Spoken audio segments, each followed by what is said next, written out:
Salamat. Alright, partner, sino sunod? Okay, partner ko, ang Pangulong Marcos ay nasa Clark. Ang Vice Presidente na si Sara Duterte naman ay bumisita sa Limasawa Island sa Southern Leyte. Update mula sa ating on-the-spotter na si Ranulfo Doctocan. Ranulfo, gandang umaga. Magandang umaga, Casey. Yes, bumisita si Vice President Active Secretary Sara Duterte sa bayan kahapon ng Miyerkules. Personal, itong nag-inspeksyon sa mga paaralan na labis na napiktuhan sa pananalasa ng bagyong Odette.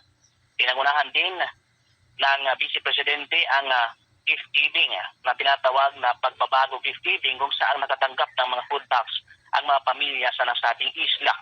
Nakatanggap din ng mga bag na may lamang mga school supplies ang mga mag-aaral sa bayan ng Limasawa. Nakaharap din ng opisyal ang mga local government officials ng Limasawa kasama na rin yung mga puro ng nasabing isla.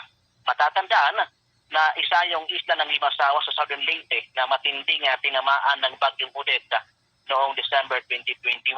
Kaya ito na rin ang binisita ng Vice Presidente para tanungin ang mga pangangailangan ng nasabing isla ilang araw bago pa man magsimula ang pagbubukas ng klase ngayong Agosto. Naguhulat Tanol Productukan ng ABS-CBN News. Maraming salamat, Ranulfo Doctocan. Partner.